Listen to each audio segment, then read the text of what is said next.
Hello, good evening. The government's energy policy has come under fire and has been described as illegal just a day after world leaders agreed an historic plan to tackle climate change.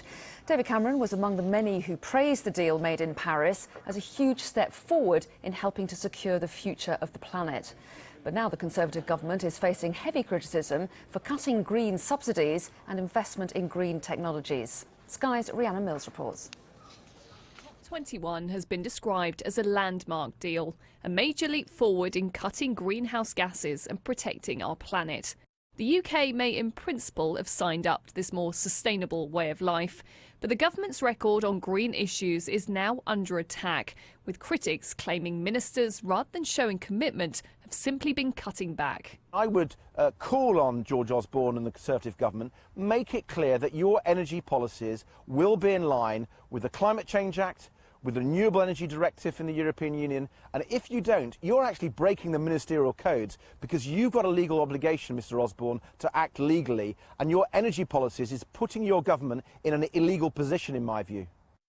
The Climate Change Act means the UK already has legally binding limits on greenhouse gas emissions called carbon budgets. We're on course to hit these targets up until 2022, but after that we're set to miss them. Reducing fossil fuels is a key priority. The government is phasing out coal power stations, shifting to low-carbon energy like wind, solar and nuclear power. Badly insulated homes are another problem, but the government's been criticised for scrapping the Green Deal, which helped people to pay for insulation and replace old boilers. And we're being encouraged to use our cars less or take more green forms of transport. But again, ministers have come under attack for raising taxes on smaller, cleaner cars. I think the public has actually understood for a long time that the climate's changing, partly because they've got gardens and they're seeing changes in the gardens. Tom Burke previously advised the government on environmental issues. I think the real problem for this country is a real danger of being left behind.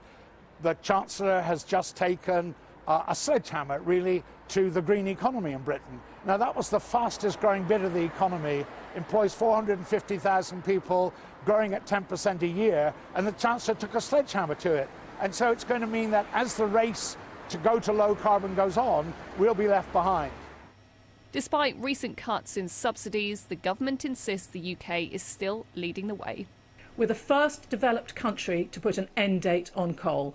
I received a lot of congratulations for that from the people at this conference. We're going to expand our offshore wind provision. We're absolutely committed to this deal and to making sure we deliver on it, but we're going to do it in a different way, which is providing better value for money for consumers. Driving down prices is a critical, essential part of making sure that we can deliver on all these commitments. We have to make them cheaper.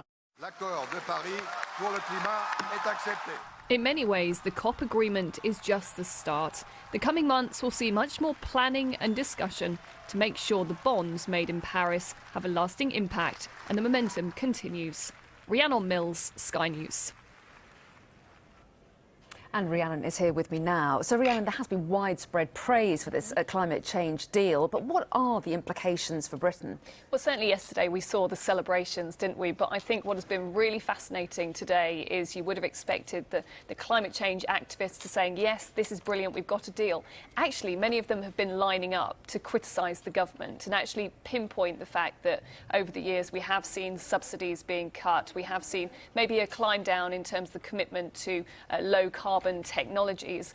The government, on the other hand, are saying, and in a statement this evening, they've said that their priority is keeping the lights on and providing affordable electricity that hardworking families and businesses can rely on. And they also go on to say that we're going to bring forward new policies to ensure that we can meet our carbon commitments. But it's right that this is done in a cost-effective way. And I think that is the big issue. You currently have a government that is still talking about bringing that deficit down. How do you then balance that with actually these new commitments that they've said in Paris? Yes, we want to sign up to cutting our carbon emissions.